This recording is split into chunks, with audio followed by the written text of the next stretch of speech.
আমাদের খাদিজা এডিটিং এর সকল প্রকার পার্ট গল্প দেখতে আমাদের চ্যানেলটি সাবস্ক্রাইব করে পাশে থাকা বেল আইকনটিতে ক্লিক করে অল নোটিফিকেশন অন করে দিন।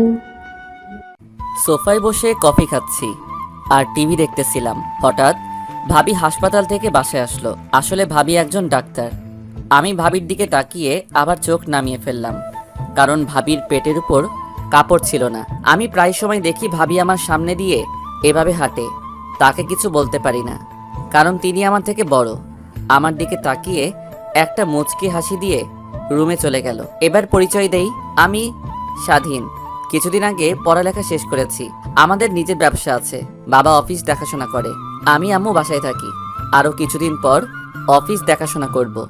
আমার বড় ভাই বিয়ে করছে, কিন্তু সে এখন বেঁচে নেই। আমার বড় ভাই একটা রোড দুর্ঘটনায় মারা যায়। আজ 1 বছর হলো। আগে ভাইয়া বাবার সাথে অফিস দেখাশোনা করত, এখন বাবা একাই দেখাশোনা করে। তাই আমি ভাবছি বাবাকে আর অফিসে যেতে দিব না, আমি নিজে অফিস দেখাশোনা করব। এবার আসি ভাবির কথায়। ভাইয়া মারা যাওয়ার পর ভাবির মা বাবা তাকে নিয়ে যেতে চেয়েছে, কিন্তু ভাবি আমাদেরকে ছেড়ে যাবে না। ভাবি ঢাকার বড় একটা হাসপাতালের ডাক্তার। রাতে সবাই মিলে খাবার খেতে লাগলাম। তখন আব্বু বলল, তা আব্বু কবে থেকে অফিস দেখাশোনা করবে? আব্বু, আম্মু ঠিক বলেছে। আমি আরও কিছুদিন পর অফিস দেখাশোনা করব, তারপর তোমাকে ছুটি দিয়ে দিব। ঠিক আছে, তোর যা ভালো মনে হয়।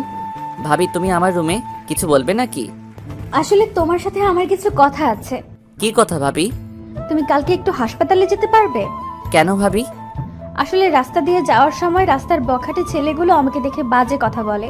তুমি তো গাড়ি নিয়ে হাসপাতালে যাও, তাহলে ওরা তোমাকে খারাপ কথা বলবে কিভাবে? তারা আমার গাড়ি দাঁড় করিয়ে কথাগুলো বলে। তুমি কিছু বলতে পারো না? আমি কি বলবো? তারা রাস্তার বখাটে ছেলে, যদি কিছু করে বসে আমার, তাই কিছু বলতে পারি না। ঠিক আছে, কালকে তোমাকে নিয়ে আমি হাসপাতালে যাব। ওকে, তাহলে তুমি ঘুমিয়ে পড়ো, আমি রুমে গেলাম। ভাবি চলে যাওয়ার পর আমি ঘুমিয়ে গেলাম। ও, আপনাদের তো ভাবির নামটা বলতে ভুলে গেছি। ভাবির নাম নাদিয়া। সকালে ঘুম থেকে উঠে ফ্রেশ হয়ে নাস্তা করে ভাবি আর আমি গাড়ি নিয়ে হাসপাতালে যেতে লাগলাম। হঠাৎ রাস্তার মাঝে কিছু ছেলে দাঁড়িয়ে গেছে। আমি ভাবিকে গাড়িতে বসিয়ে তাদের সামনে গেলাম। কি হয়েছে এখানে? তোকে বলবো কেন, আমরা তো গাড়ির ভিতরে পাখিটাকে দেখতে আসলাম। ও, তার মানে তোরা প্রতিদিন ওনাকে ডিস্টার্ব করিস? করলে তোর কোনো সমস্যা? তাহলে আজকে দেখি তোরা আমার সামনে ওনাকে টাচ করে দেখা। টাচ করলে তুই কি করবি? আগে করে দেখ, তারপর আমি কি করি তোরা সবাই দেখবি। ওই জীবন গাড়ির ভিতর থেকে পাখিটাকে বের করে নিয়ে আইতো, দেখি ও আমাদের কি করতে পারে। আর যদি কখনো শুনি তোরা ওনাকে রাস্তার মাঝখানে দাঁড় করিয়ে খারাপ কথা বলছিস, তখন তোদের উপরে পাঠিয়ে দিব। কথাটা মনে রাখিস। পরে সবগুলো আমার পা ধরে ক্ষমা চেয়ে চলে গেছে। তারা আর জীবনে এমন কাজ করবে না। তারপর আমি গাড়িতে গিয়ে বসলাম। হঠাৎ ভাবি বলল, কি ব্যাপার স্বাধীন, তোমার হাত থেকে তো রক্ত পড়ছে। হয়তো তারা ছুরি দিয়ে কেটে দিছে। তোমাকে কে বলেছে তাদের সাথে মারামারি করতে? তোমাকে ছাড়া আমি কি নিয়ে বাঁচবো? আমাকে ছাড়া কি নিয়ে বাঁচবেন মানে? মানে তোমাকে ছাড়া আব্বু আম্মু কি নিয়ে বাঁচবে, তাই বলছি। আমি মনে হয় অন্যটা শুনেছি। তুমি এমনিই বেশি শুনো। কথা না বলে বসে থাকো। হাসপাতালে যাওয়ার পর হাতে ব্যান্ডেজ করে দেব। কিছুক্ষণ পর হাসপাতালে চলে আসলাম। এখন আর ভাবি বলবো না, নাম ধরে বলবো। নাদিয়া আর আমি হাসপাতালে ঢুকে নাদিয়ার কেবিনে চলে গেলাম। তারপর ভাবি আমার হাতে ব্যান্ডেজ করে দিল। ভাবির সাথে কিছুক্ষণ কথা বলে বাসায় চলে আসলাম। দেখতে দেখতে আরও 5 দিন চলে গেছে। আজকে থেকে অফিসে যাব, আর এখন থেকে নাদিয়াকে অফিসে যাওয়ার সময় হাসপাতালে দিয়ে অফিসে যেতে হবে। এটা আব্বু আম্মুর আদেশ। সকালে ঘুম থেকে উঠে ফ্রেশ হয়ে রেডি হয়ে নিচে গেলাম। সবাই আমার দিকে হা হা করে তাকিয়ে আছে। আমি তো কিছুই বুঝতে পারছি না। আমি কি কোনো এলিয়েন নাকি? আমাকে দেখার কি আছে? কি ব্যাপার, তোমরা সবাই আমার দিকে এভাবে তাকিয়ে আছো কেন? তোকে তো আজকে চেনা যাচ্ছে না। তোকে আজকে রাজপুত্রের মতো লাগছে। দেখতে হবে না ছেলেটা কার? ও কি তোমার একা ছেলে? ও আমাদের ছেলে। বস বাবা, নাস্তা কর। ভাবি কোথায়? নাদিয়া রেডি হয়ে আসছে, তুই নাস্তা কর। না, ভাবি আসলে সবাই একসাথে করব। কিছুক্ষণ পর নাদিয়া এসে বলল, আমি রেডি। আমি ভাবির দিকে তাকিয়ে অবাক হয়ে গেলাম। ভাবিকে দেখতে আজকে পরীর মতো লাগছে। ভাবি আজকে শাড়ি পরেছে। হঠাৎ ভাবি বলল, কি ব্যাপার স্বাধীন, এভাবে তাকিয়ে কি দেখো? ভাবি আজকে তোমাকে দেখতে অনেক সুন্দর লাগছে, কোথাও যাবে নাকি? আবার দেখি শাড়ি পরেছো। না, কোথাও না গেলে কি শাড়ি পরা যায় না? আমি তা বলি নাই। ওর সাথে বকিস না তো নাদিয়া, বস নাস্তা কর। জি আম্মু। নাদিয়া মা, তোমাকে একটা কথা বলার ছিল, কিন্তু এখন বলবো না, কি কথা বাবা? রাতে বলবো। ঠিক আছে বাবা। তারপর নাস্তা করে বাহিরে এসে গাড়ি নিয়ে নাদিয়াকে হাসপাতালে নিয়ে যেতে লাগলাম। তখন ভাবি বলল, আচ্ছা স্বাধীন, তোমার কেমন মেয়ে পছন্দ? হঠাৎ এ কথা বলছো কেন ভাবি? না, এমনি জিজ্ঞেস করলাম। বলো না, কেমন মেয়ে পছন্দ? আমি এমন একটা মেয়েকে পছন্দ করব যে সবসময় আমার বাবা মাকে ভালোবাসবে, আমাকে ভালোবাসবে, সবার সাথে মিলেমিশে চলবে, আমার অনেক কেয়ার করবে, 5 ওয়াক্ত নামাজ আদায় করবে, কোরআন তেলাওয়াত করবে, নিজেকে সবসময় পর্দার আড়ালে রাখবে। এমন মেয়েকে আমি বিয়ে করব। তুমি কখনো কাউকে ভালোবেসেছিলে? আমি জীবনে প্রতিজ্ঞা করেছি, ভালোবাসলে বিয়ের পর বউকে ভালোবাসবো, বিয়ের আগে কাউকে ভালোবাসবো না। আচ্ছা স্বাধীন, আমাকে তোমার কেমন লাগে? এটা আবার কেমন কথা? তোমাকে তো নিজের ভাবির মতো লাগে, এবং আমি তোমাকে নিজের বড় বোনের মতো জানি। ও, নাদিয়া মনে হয় আমার থেকে এমন কথা আশা করে নাই। যাক, কথা বলতে বলতে ভাবির হাসপাতালে চলে আসলাম। ভাবিকে নামাই দিয়ে আমি অফিসে চলে আসলাম। অফিসে ঢোকার সাথে সাথে সবাই আমাকে অভিনন্দন জানিয়েছেন। আমি আমার কেবিনে চলে গেলাম। তারপর কিছু ফাইল দেখতে লাগলাম। বিকালে অফিস শেষ করে হাসপাতালে চলে আসলাম। এসে সামনে তাকিয়ে আমি অবাক হয়ে গেলাম। দেখি ভাবি একটা ছেলের সাথে হেসে হেসে কথা বলছে। আমার কেমন যেন খারাপ লাগছে। আমার কাছে এমন লাগছে কেন? উনি যার তার সাথে কথা বলুক, তাতে আমার কি? উনি একজন ডাক্তার, সবার সাথে কথা বলতে পারে। আমার গাড়ি দেখে ভাবি ছেলেটাকে বিদায় দিয়ে গাড়িতে এসে বসলো। তারপর ভাবিকে নিয়ে বাসায় যেতে লাগলাম। আজকে প্রথম দিন অফিস কেমন লাগছে? ভালোই, সবাই আমাকে কি সুন্দর করে আপন করে নিছে। ও, আচ্ছা ভাবি, ছেলেটা কে ছিল? তুমি কোন ছেলের কথা বলছো? হাসপাতালের সামনে দাঁড়িয়ে কথা বলছিলে। ও, তুমি ওই ছেলের কথা বলছো? ওর মা অসুস্থ, আজকে তার মায়ের অপারেশন আমি করেছি। তখন সে ছেলেটা বলল তার মা বাঁচবে কিনা, যত টাকা লাগে সে দেবে তার মাকে বাঁচিয়ে তোলার জন্য। ও, তুমি কি বলছো? আমি বলছি মরা বাঁচা আল্লাহর হাতে, আমরা মাত্র উসিল্লা। আল্লাহর কাছে দোয়া ও প্রার্থনা করেন, দেখবেন আল্লাহ আপনার মাকে সুস্থ করে দেবেন। ও, কথা বলতে বলতে বাসায় চলে আসলাম। বাসার ভিতরে ঢুকে আমার রুমে চলে আসলাম। রাতে সবার সাথে খাবার খেয়ে রুমে চলে আসলাম। তারপর কিছুক্ষণ মোবাইল টিপে ঘুমিয়ে পড়লাম। এবার আপনাদের বলি, ভাইয়া বিয়ে করার পরের দিন মার্কেট থেকে আসার সময় গাড়ি দুর্ঘটনায় মারা যায়। আগে ভাইয়ার সাথে ভাবির প্রেম ছিল, আর আমি তেমন ভাবির সাথে কথা বলতাম না, কারণ মেয়েদের সাথে কথা বলতে আমার লজ্জা করে, তাই ভাবির সাথে তেমন কথা বলি নাই। ভাইয়া মারা যাওয়ার পর ভাবির সাথে আস্তে আস্তে কথা বলতে থাকি। নাদিয়ার বয়স বেশি না, আমার থেকে 1 বছরের বড়। নাদিয়ারা অনেক টাকা পয়সার মালিক, আমাদের থেকে তাদের 1 গুণ বেশি আছে। নাদিয়ার আম্মু আব্বু মাঝে মাঝে আমাদের বাসায় এসে দেখে যায়। তাদের এত কিছু থাকার পরেও আমাদের সাথে থাকে। মনেতে আকাশ হয়ে রয়েছে ছড়িয়ে, বলো না কোথায় রাখি তোমায় লুকিয়ে। থাকি যে বিবর হয়ে শয়নে স্বপনে, যেও না হৃদয় থেকে দূরে হারিয়ে। আমি যে ভালোবাসি শুধুই তোমাকে। খুব নিশীতের কষ্ট হলে মাথা রেখো চাঁদের কোলে, তবুও যদি কষ্ট থাকে চোখ রেখো আমার চোখে। কষ্ট রেখো না বুকের মাঝে, পাঠিয়ে দিও আমার কাছে। সকালে ঘুমিয়েছিলাম, হঠাৎ ভাবি ডাকতে লাগলো। আসলে ভাবি প্রায় সময় আমাকে সকালে ঘুম থেকে ডেকে ওঠায়। আম্মু তেমন আমাকে উঠায় না। সাথে ওঠো। আর একটু ঘুমাই ভাবি। কয়টা বাজে খেয়াল আছে তোমার? কয়টা বাজে ভাবি? 9টা বাজে। আর তোমার সাথে আব্বু কি কথা বলবে, তাড়াতাড়ি উঠে ফ্রেশ হয়ে নাও। কি কথা বলবে ভাবি? আমি বলতে পারবো না, তুমি গিয়ে দেখো কি বলে।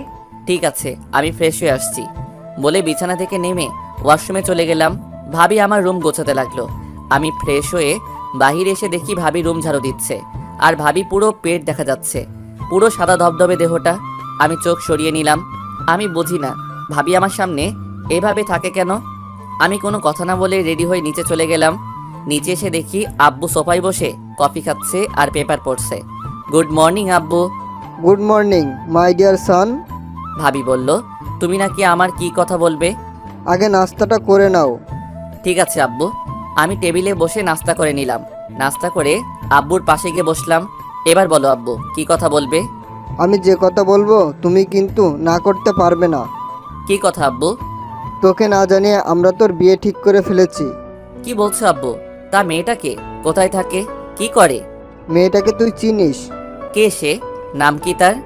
মেয়েটা আর কেউ নয়, নাদিয়া। কি বলছো আব্বু? তুমি কি পাগল হয়ে গেলে? উনি আমার ভাবি হয়। তুমি এটা কেমন করে বললে? তোর আব্বু ঠিকই বলেছে, তুই বাবা না করিস না। মেয়েটা আর কত এভাবে দিন কাটাবে? জীবন মারা গেছে, আজ 1 বছর হয়েছে। মেয়েটার তো একটা ভবিষ্যৎ আছে। আমরা নাদিয়ার বাবা মার সাথে কথা বলেছি, তাদের কোনো অমত নেই। এটা কেমন করে হয়? বাহিরের মানুষ কি বলবে? আর উনি আমার থেকে বড়। আমি এই বিয়ে করতে পারবো না। ভাবি যদি শুনে তাহলে উনি খারাপ ভাববে। নাদিয়ার সাথে গতকাল কথা বলেছি, ও রাজি আছে। এখন তুই রাজি থাকলেই কাজী ডেকে তোদের বিয়ে পড়িয়ে দিব। কিন্তু আর কোনো কিন্তু নয়, আমরা কোনো অনুষ্ঠান করব না। শুধু তোর বাবা, আমি আর নাদিয়ার বাবা মা থাকবে, আর বিয়েটা আমাদের বাসায় হবে। তোমাদের যা খুশি করো, আমি অফিসে গেলাম বলে বাসা থেকে বেরিয়ে গাড়ি নিয়ে অফিসে চলে আসলাম। অফিসে বসে ভাবতে লাগলাম, আব্বু আম্মু এটা কিভাবে করলো? ওনাকে এতদিন ভাবি বলে এসেছি, এখন তাকে বিয়ে করতে হবে? আমার একটা জিনিস মাথায় আসছে না, ভাবি কেমন করে রাজি হলো? মাথায় কিছু ঢুকছে না। যা হবার হবে। বিকেলে অফিসের কাজ শেষ করে বাইরে এসে গাড়ি নিয়ে বাসায় চলে আসলাম। কলিং বেল চাপ দেওয়ার পর ভাবি এসে দরজা খুলে দিল। আমাকে দেখে মাথা নিচু করে ফেলছে। আমি কোনো কথা না বলে রুমে চলে আসলাম। রুমে এসে ফ্রেশ হয়ে একটা শার্ট গায়ে দিয়ে বাইরে চলে আসলাম। পার্কে কিছুক্ষণ ঘুরে বাসায় চলে আসলাম। দরজার সামনে দাঁড়িয়ে কলিং বেলে চাপ দিলাম। এবার আম্মু এসে দরজা খুলে দিল। কি রে, এতক্ষণ কোথায় ছিলি? তোর জন্য সবাই অপেক্ষা করে বসে আছে। আমার জন্য অপেক্ষা করছে মানে? তোর আর নাদিয়ার বিয়ে আজকে রাতে হবে। তোর রুমে শেরওয়ানি রাখা আছে, ওটা পরে তাড়াতাড়ি নিচে আয়। কাজী অনেকক্ষণ ধরে বসে আছে। আজকে বিয়ে মানে? তোমরা বলছো ভাবির আব্বু আম্মুর সাথে কথা বলে কাজী ডেকে বিয়ে দিবে। নাদিয়ার আব্বু আম্মু তারাও চলে এসেছে, তুই তাড়াতাড়ি রেডি হয়ে নিচে আয়।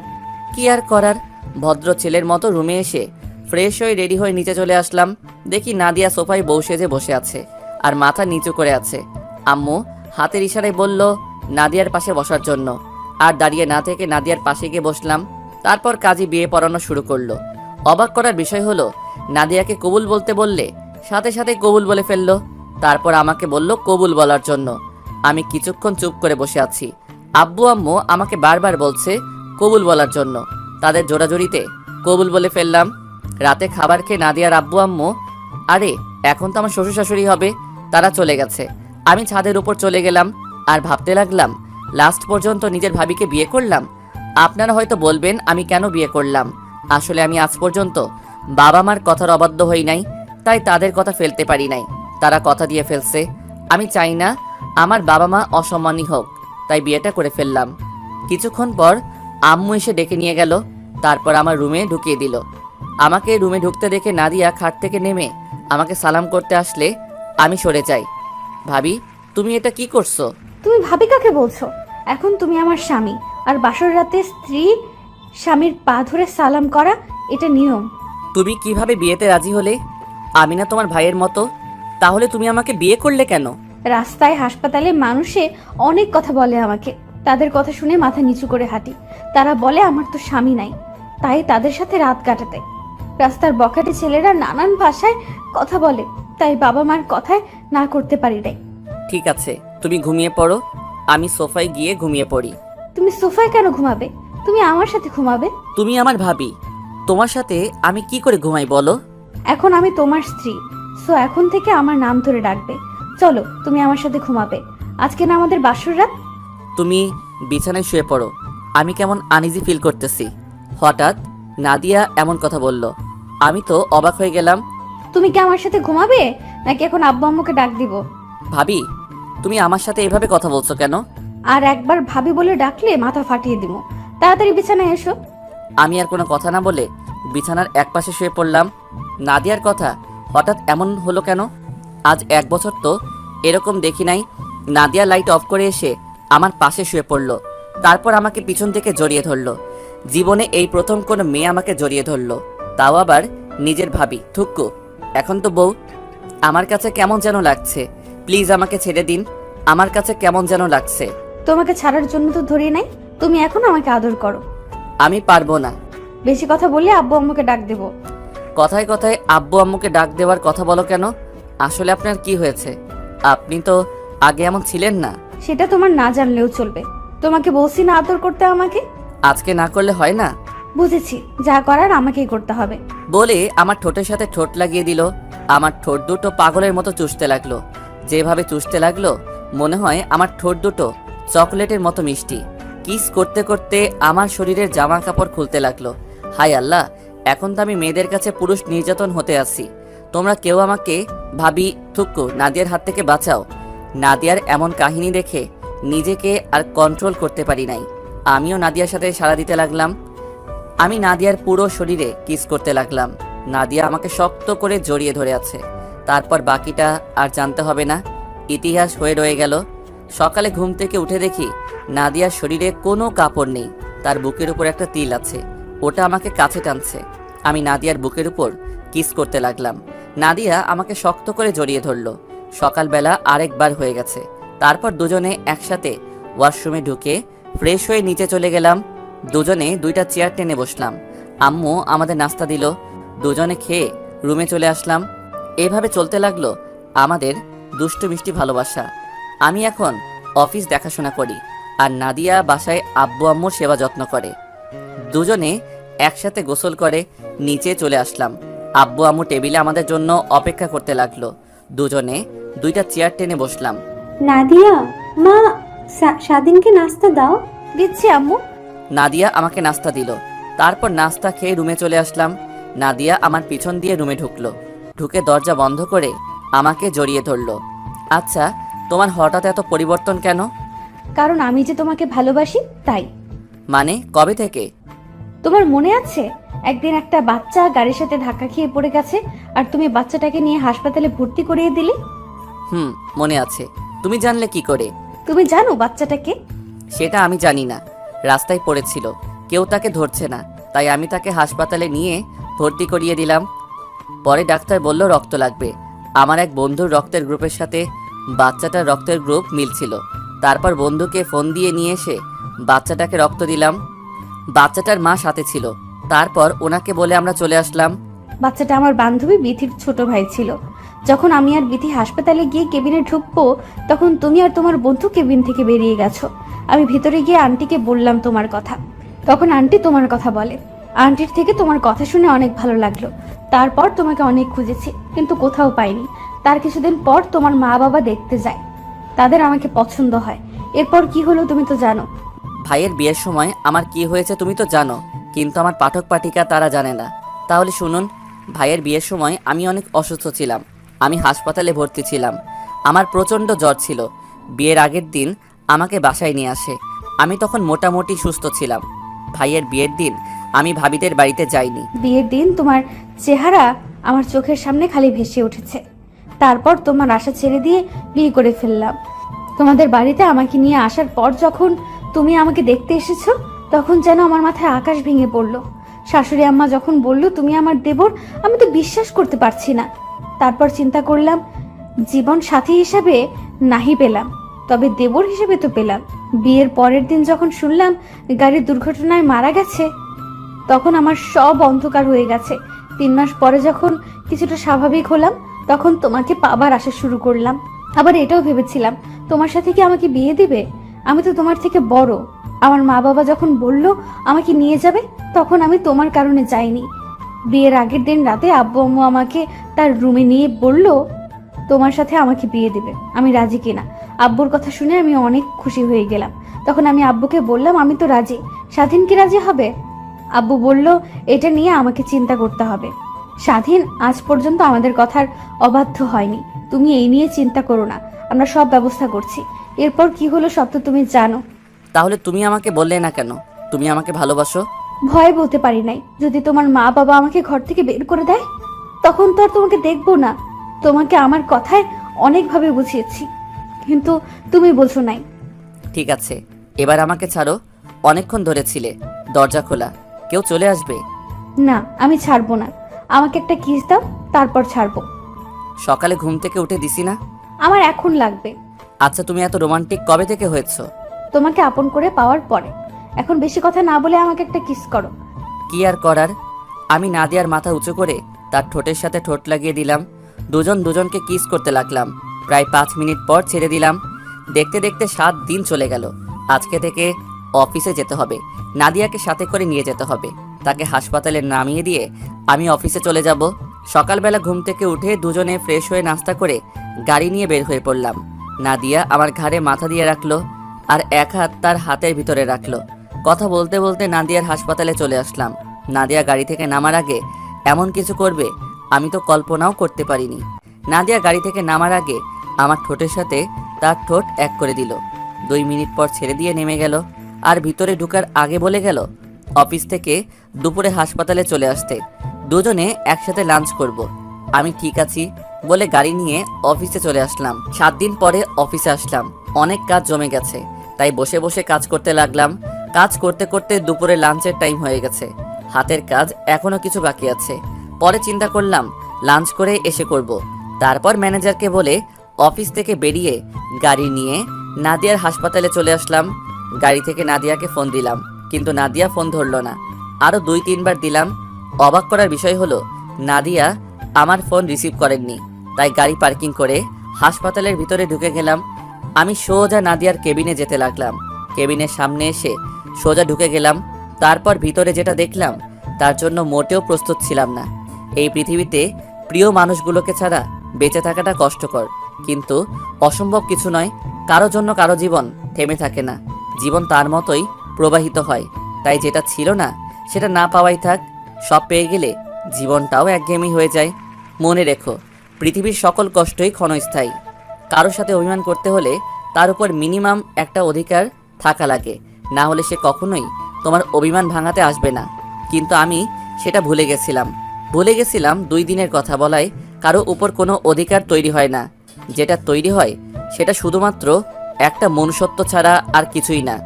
নাদিয়ার কেবিনের ভিতরে ঢুকে যেটা দেখলাম তার জন্য মোটেও প্রস্তুত ছিলাম না। আরে পাঠক পাঠিকা ভাই বোনেরা, আপনারা কি ভাবছেন খারাপ কিছু দেখছি? ভুল ধারণা। দেখি নাদিয়া একটা ছেলের সাথে বসে হেসে হেসে কথা বলছে। আমাকে দেখে নাদিয়া বলল, স্বাধীন, তুমি এখানে? সকালে কি বলেছো মনে নেই? তোমাকে কতগুলো ফোন দিছি, কিন্তু তুমি ফোন ধরো নাই। আসলে রাতে যে মোবাইল সাইলেন্ট করে রাখছি আমার মনে নেই। ওহ, তা উনি কে? ওর নাম আকাশ। তাদের নিজস্ব ব্যবসা আছে। আমার বান্ধবী বিথির হাজবেন্ড। আকাশ অফিসে যাওয়ার সময় আমার সাথে দেখা করতে এসেছে। ও আকাশ ও স্বাধীন আমার কলিজা, আমার প্রাণ, আমার সবকিছু, মানে আমার হাজবেন্ড। তুমি বিয়ে করেছো আমাকে আর বিথিকে তো বলো নাই। আর ওকে দেখতে মনে হচ্ছে তোমার বয়সে ছোট। আসলে সব হঠাৎ করে হয়ে গেছে। আর ছোট হয়েছে তো কি হয়েছে, মাত্র 1 বছরের ছোট বড়, এটা কোনো বিষয় না। তুমি স্বাধীনের সাথে পরিচিত হও। হাই, আমি আকাশ। নাদিয়া তো আমার বিষয়ে বলেছে। আমি স্বাধীন। আমার নামও বলেছে সাদিয়া। বর্তমানে নিজেদের অফিস দেখাশোনা করি। ও, তো ঠিক আছে নাদিয়া, আমি বাসায় যাচ্ছি। দেরি হলে তোমার বান্ধবী আমার খবর করে ছাড়বে। ঠিক আছে দুলা ভাই, আপনি তাহলে যান। সময় পেলে অবশ্যই আসবেন আমার শ্বশুর বাড়ি। প্রথম কথা হলো আমাকে দুলাভাই বলে ডাকা যাবে না, আমার নাম ধরে ডাকবে। আমরা কিন্তু সমবয়সী। ঠিক আছে, সময় পেলে অবশ্যই তোমার শ্বশুরবাড়ি থেকে ঘুরে আসবো। বিথিকে সাথে করে নিয়ে আসবেন। ও যদি জানতে পারে তাকে না জানিয়ে বিয়ে করছি, তাহলে আমাকে আস্থা রাখবে না। আচ্ছা ঠিক আছে, নিয়ে আসবো। তো স্বাধীন সাহেব, ভালো থাকবেন, পরে আবার কথা হবে। প্রথম কথা হলো আমাকে সাহেব বলা যাবে না। আমার নাম ধরে ডাকলে খুশি হব। আর আমি কিন্তু আপনার থেকে ছোট। ওকে, সমস্যা নেই। আচ্ছা, তোমরা ভালো থাকো। আকাশ কেবিন থেকে বেরিয়ে যাওয়ার পর নাদিয়া দৌড়ে এসে আমাকে জড়িয়ে ধরলো আর বলতে লাগলো, সরি কলিজা, আমার ভুল হয়ে গেছে। আমার মোবাইল সাইলেন্ট ছিল, তুমি রাগ করো না। আমি রাগ করি নাই। ঠিক আছে চলো, দুজনে বাইরে গিয়ে লাঞ্চ করে আসি। ঠিক আছে চলো। তারপর নাদিয়াকে নিয়ে হাসপাতাল থেকে বেরিয়ে গাড়ি নিয়ে একটা রেস্টুরেন্টে চলে গেলাম। তারপর দুজনে খাবার খেয়ে রেস্টুরেন্ট থেকে বেরিয়ে গাড়ি নিয়ে নাদিয়াকে হাসপাতালে দিয়ে আমি অফিসে চলে আসলাম। এভাবে দেখতে দেখতে আরও 2 মাস চলে গেছে। আমাদের ভালোবাসা আগের মতোই আছে। কেউ কাউকে ছাড়া থাকতে পারি না। এখন নাদিয়া নিজে গাড়ি চালিয়ে হাসপাতালে যাওয়া আসা করে। আমি অফিসের কাজে নানান জায়গায় যেতে হয়, কিন্তু নাদিয়াকে গাড়ি দেওয়ার পর একটু দেরি করে বাসায় আসে। আমরা কিছু বললে হাসপাতালে প্রচুর রোগী, তাই আসতে লেট হয়। আপনারা আবার ভাইবেন না আমাদের ভালোবাসা কমে গেছে, ভালোবাসা আগের মতোই আছে। বেশি রাত করে আসলেও তার রোমান্টিকতা একটু কমে নাই। সকালে ঘুম থেকে উঠে দেখি নাদিয়া আমাকে জড়িয়ে ধরে আছে। তার চেহারার দিকে তাকালে আমি সব কিছু ভুলে যাই। কেমন একটা মায়া আছে নাদিয়ার চেহারায়। আমি নাদিয়ার কপালে একটা দিয়ে উঠতেই নাদিয়া আমাকে টান দিয়ে খাটে ফেলে ঠোঁটের সাথে ঠোঁট এক করে দিল। তার মানে এতক্ষণ নাদিয়া জেগেছিল। প্রায় 5 মিনিট পর ছেড়ে দিয়ে দুজনে হাঁপাতে লাগলাম। এটা কি হলো? কেন, তোমার কাছে ভালো লাগে না? এমন একটা সুন্দরী বউয়ের কিস পেলে কান্না ভালো লাগে? ও তাই, তাহলে এখন আরেকবার দিব। এখন না, অফিসে যেতে হবে। আজকে অফিসে কিছু লোক নিব, তাই তাড়াতাড়ি যেতে হবে। তোমার খালি কাজ, আমিও তোমাকে এখন সময় দিতে পারি না। কি করব বলো, হাসপাতালে অনেক রোগী, তাদের সেবা যত্ন করা আমাদের দায়িত্ব। আমি কি তোমাকে কিছু বলেছি? আমি চাই তুমি সব সময় মানুষের সেবা যত্ন করে যাও। তুমি তো জানো আমি গরিব দুঃখী মানুষের সেবা বিনামূল্যে করি, তাদের কষ্ট আমার সহ্য হয় না। আমি তো জানি আমার জানুটা কেমন। এবার উঠো। তারপর দুজনে উঠে ফ্রেশ হয়ে নাস্তা করে বাসা থেকে বেরিয়ে আমি গাড়িতে উঠতে গেলে নাদিয়া দৌড়ে এসে আমার কপালে চুমু দিয়ে গাড়ি নিয়ে চলে যায়। আমি মনে মনে বললাম, পাগলি একটা। তারপর আমি গাড়ি নিয়ে অফিসে চলে আসলাম। সবাই দাঁড়িয়ে সালাম দিল। আমি সবাইকে বসতে বলে নিজের কেবিনে চলে আসলাম। তারপর ম্যানেজারকে ফোন দিলাম। ম্যানেজার সাহেব, সবাই কি চলে এসেছে? জি স্যার, আমি কি একজন একজন করে পাঠিয়ে দিব? ওকে, ঠিক আছে, দিন। Okay sir. তারপর একজন করে আসতে লাগলো কেবিনে। সবার ইন্টারভিউ নেওয়া শেষ। অনেকেই ভালো ইন্টারভিউ দিছে। অফিসে লোক লাগবে 5 জন, কিন্তু ইন্টারভিউ দিতে আসছে 20 জন। তারপর ভালো দেখে 5 জন রাখলাম। ইন্টারভিউ নিতে নিতে লাঞ্চের টাইম হয়ে গেছে, তাই ভাবলাম নাদিয়াকে একটা সারপ্রাইজ দিব। মানে তাকে ফোন না দিয়ে তার হাসপাতালে যাব। যেই ভাবা সেই কাজ। অফিস থেকে বেরিয়ে গাড়ি নিয়ে নাদিয়ার হাসপাতালে চলে গেলাম। গাড়ি পার্কিং করে হাসপাতালে ঢুকে তার কেবিনে যেতে লাগলাম। এখানে হাসপাতালের সবাই আমাকে চিনে, আমি নাদিয়ার জামাই। আমি সোজা নাদিয়ার কেবিনে ঢুকে অবাক হয়ে গেলাম। দেখি নাদিয়া মনমরা হয়ে বসে আছে। আমাকে তার কেবিনে দেখে দৌড়ে এসে জড়িয়ে ধরে কান্না করে দিল। আমি তো কিছুই বুঝতে পারছি না। নাদিয়া জানো, কি হয়েছে তোমার? তুমি কান্না করছো কেন? আজকে হাসপাতালে আসতে ওই দিনের ছেলেগুলো আমার গাড়ি দাঁড় করিয়ে আমার। কি করেছে আমাকে বলো নাদিয়া। তাহলে শোনো। তাহলে চলুন, কি হয়েছে ওখান থেকে ঘুরে আসি। নাদিয়া বলতে লাগলো। আমি গাড়ি চালিয়ে হাসপাতালে আসতেছিলাম, তখন ছেলেগুলো আমার গাড়ির মাঝখানে দাঁড়িয়ে গেল। আমি গাড়ি দাঁড় করালাম, তখন একটা ছেলে বলল, পাখি গাড়ি থেকে নেমে আসো। আরে পাখি, বসে আছো কেন? শুনছি তুমি নাকি আরেকটা বিয়ে করছো, তাও আবার দেবরকে। তো তোমার দেবর ঠিকভাবে দিতে পারে? না পারলে আমাদের বলো, আমরা খুশি করে দিব। আপনাদের ঘরে মা বোন নেই? রাস্তায় একটা মেয়ের গাড়ি দাঁড় করিয়ে এসব কথা বলতে লজ্জা করে না? ঘরে মা বোন সবাই আছে, শুধু কারোর বউ নেই। আমাদের কোনো লজ্জাও নেই। যদি তোমার জুনিয়র জামাই না পারে, আমাদের কাছে এসো। তখন আমি গাড়ি চালিয়ে হাসপাতালে চলে আসলাম। এসে সকাল থেকে অনেক কান্না করেছি।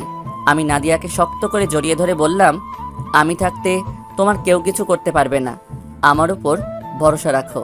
তারপর নাদিয়াকে নিয়ে হাসপাতাল থেকে বেরিয়ে গাড়ি নিয়ে আগে একটা রেস্টুরেন্টে ঢুকে খাবার খেয়ে বাসায় যেতে লাগলাম। বাসায় যাওয়ার সময় একজনকে ফোন, কাকে ফোন দিলাম কিছুক্ষণ পর জানতে পারবেন। তারপর গাড়ি চালিয়ে বাসায় যেতে লাগলাম আর ড্রাইভারকে ফোন দিয়ে বললাম নাদিয়ার হাসপাতালের সামনে থেকে আমার গাড়িটা নিয়ে বাসায় যেতে।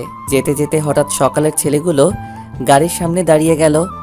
নাদিয়ার সাথে আমাকে দেখে বলল, কি ব্যাপার পাখি, সকালে দেখলাম একা গেছো, এখন দেখছি জুনিয়র জামাইকে সাথে নিয়ে আসতো। আমার মনে হয় সকালের কথাগুলো তার জামাইয়ের কাছে বলেছে, এখন মনে হয় তার স্বামী আমাদের কাছে পাখিকে নিয়ে আসছে। তাদের কথা শুনে গাড়ি থেকে একটা রড বের করে সবগুলোকে ইচ্ছে মতো মারতে লাগলাম। সবগুলো মায়ের খেয়ে রাস্তায় গড়াগড়ি খাচ্ছে। হঠাৎ পুলিশের গাড়ি চলে আসলো। স্বাধীন, ওদের ছেড়ে দেই, ওরা মারা যাবে। আমাকে ছেড়ে দেয় রাসেল, আজকে আমি ওদের মেরেই ফেলবো। আমার বউকে এসব কথা বলার সাহস ওরা কোথায় পেল? শোন, আইন নিজের হাতে তুলে নিস না, তুই ওদের আমার কাছে ছেড়ে দে, ওদের ব্যবস্থা আমি নিজ হাতে করব। রাসেলের কথায় ওদেরকে ছেড়ে দিলাম। রাসেল ওদের গাড়িতে উঠাই নিয়ে গেল। এবার আপনাদের বলি, আমি গাড়ি থেকে রাসেলকে ফোন দিলাম। রাসেল কিছুদিন হলো পুলিশের চাকরিতে জয়েন করেছে। সবথেকে বড় কথা হলো রাসেল আমার কলেজের বন্ধু। তো যাই হোক, গাড়িতে আসার পর নাদিয়া আমার পুরো শরীর দেখতে লাগলো। কি করছো তুমি? তোমার কোথাও লাগেনি তো? আরে আমার কোথাও লাগে নাই। যে মাইর দিছি মনে হয় না একমাত্র বিছানা থেকে উঠতে পারবে। আমি অনেক ভয় পেয়ে গেছি, যদি ওরা তোমার ক্ষতি করতো। ওরা আমার কিছু করতে পারবে না। তারপর কথা বলতে বলতে বাসায় চলে আসলাম। বাসায় এসে কলিং বেল চাপ দিলাম। আম্মু এসে দরজা খুলে দিল। আমাদের দুজনকে দেখে আম্মু হয়তো অবাক হয়ে গেছে। কি রে, দুজনে আজকে এত তাড়াতাড়ি চলে আসলি যে? শরীর খারাপ নাকি তোদের? শরীর ঠিকই আছে, এমনি চলে আসলাম। ঠিক আছে, তাহলে তোরা রুমে গিয়ে ফ্রেশ হয়ে নে। ঠিক আছে আম্মু। আমি আর নাদিয়া রুমে চলে আসলাম। দুজনে একসাথে ফ্রেশ হয়ে বেরিয়ে আসলাম। তারপর নাদিয়া যেটা করলো আমি তো অবাক হয়ে গেলাম।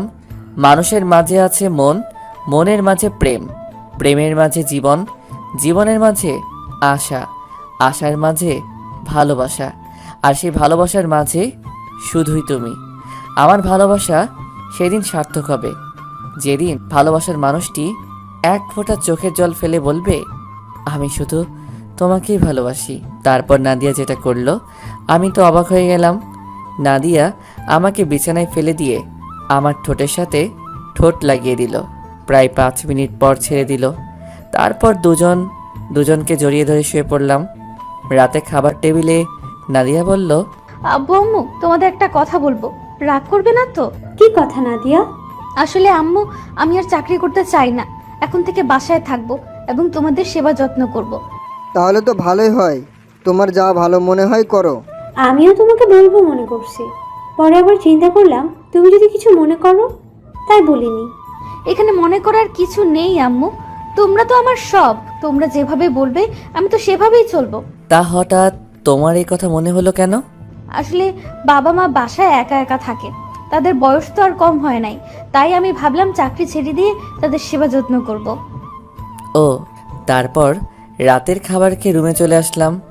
আমি গিয়ে বিছানায় শুয়ে পড়লাম। নাদিয়া আমাকে পিছন থেকে জড়িয়ে ধরলো। ওই, আমাকে আদর করো না কেন? তুমি জানো না তোমার আদর না পেলে আমার ঘুম আসে না? তোমাকে আদর করবো না তো কাকে করবো জানো? যদি আদর করবে তাহলে ওই দিকে ফিরে শুয়ে আছো কেন?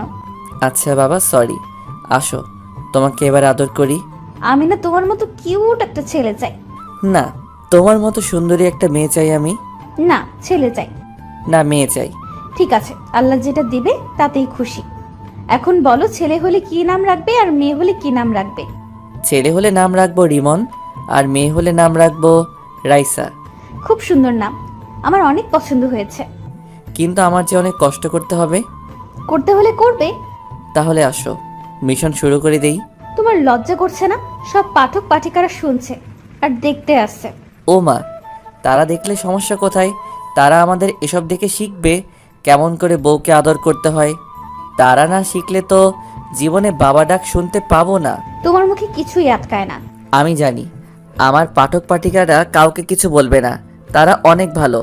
তাদের দেখে বোঝা যাচ্ছে সবগুলো লুচ্ছা। ওই, তুমি আমার পাঠক পাঠিকাদের লুচ্চা বলছো কেন? লুচ্চা নয় তো কি? এতক্ষণ ধরে আমরা কি কথা বলছি সব কান পেতে শুনতে আছে।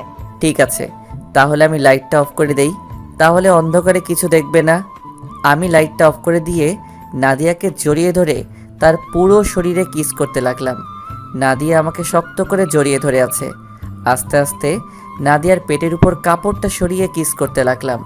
নাদিয়া আমার মাথার চুল খামচে ধরল। তার নাদিয়ার নাভির নিচে আসতে লাগলাম। ও মা, নাদিয়া তো ঠিকই বলেছে, আমার পাঠক পাঠিকারা অনেক লুচ্চা।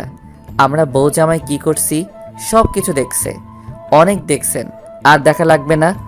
আমি এখন সন্তান আনার মিশনে আছি। বিয়ে করে জেনে নেবেন তারপর কি করেছি আমরা। তো দেখতে দেখতে আরও 1 মাস চলে গেল। আমি এখন অফিসের কাজে ব্যস্ত থাকি। নাদিয়া বাসায় আব্বু আম্মুর সেবা যত্ন করে।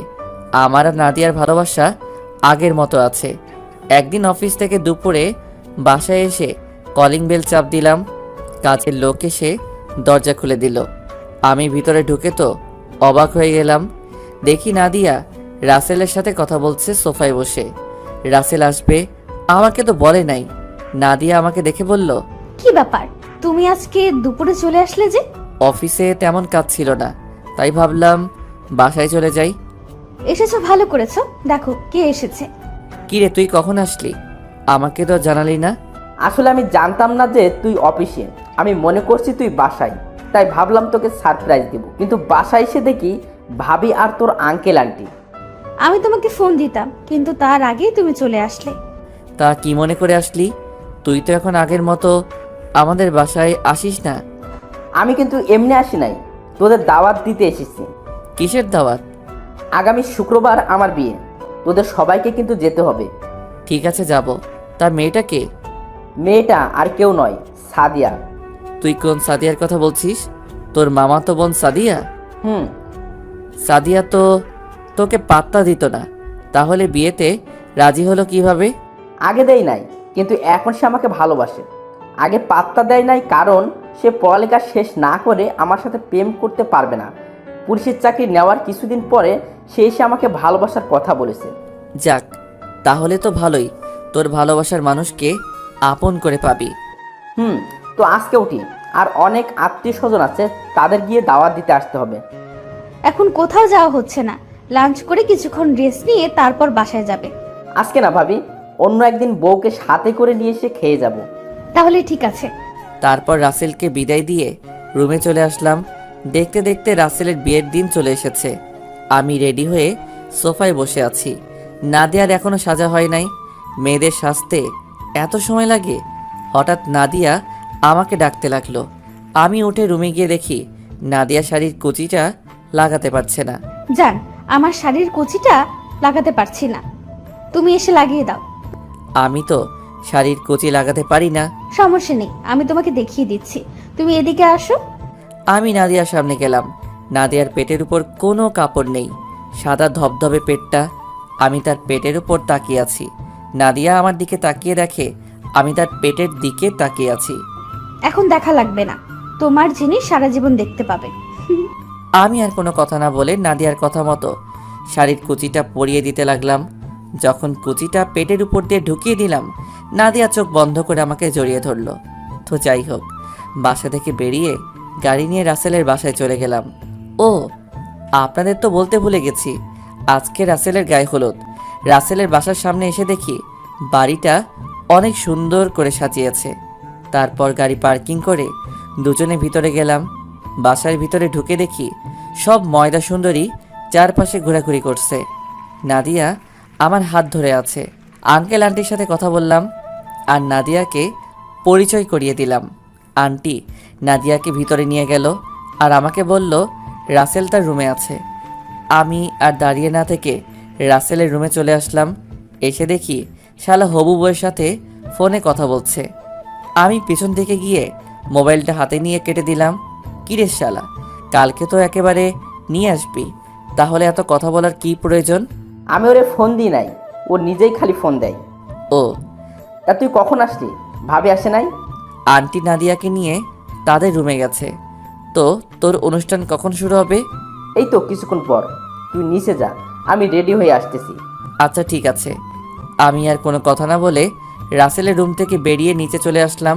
নিচে এসে যেটা দেখলাম সেটা দেখে মাথা পুরো গরম হয়ে গেল। নিচে এসে দেখি নাদিয়াকে কিছু ছেলে ডিস্টার্ব করছে। নাদিয়ার শরীরের নানান জায়গায় হাত দেওয়ার চেষ্টা করছে। নাদিয়া দাঁড়িয়ে কান্না করছে। চলুন ছেলেগুলো নাদিয়াকে কি বলছে শুনে আসি। এই সুন্দরী, তোমার বাড়ি কোথায়? তোমাকে দেখতে না ভেরি সেক্সি লাগছে। আমাদের সাথে যাবে? তোমাকে পুষিয়ে দিব। এরকম ছিল তাদের কথাগুলো। আমি পিছন থেকে গিয়ে সবগুলোকে মারতে লাগলাম। বাড়ির সব আত্মীয় স্বজন এক হয়ে গেছে। মারতে মারতে সবগুলো শরীর থেকে রক্ত বের করে ফেলেছি। এখানে কি হয়েছে? আর স্বাধীন, তুই ওদের মারছিস কেন? ওরা নাদিয়াকে খারাপ কথা বলছে। ঠিক আছে, আমি ব্যাপারটা দেখছি, তুই ভাবিকে নিয়ে ভিতরে যা। আমি আর কোনো কথা না বলে নাদিয়াকে নিয়ে বাসায় চলে আসলাম। নাদিয়া এখনও কান্না করছে। বাসায় এসে কলিং বেল চাপ দিলাম। কাজের লোক এসে দরজা খুলে দিল। আমি আর নাদিয়া নিজের রুমে চলে আসলাম। নাদিয়া কোনো কথা না বলে ওয়াশরুমে চলে গেল। কিছুক্ষণ পর নাদিয়া বের হয়ে আসলো।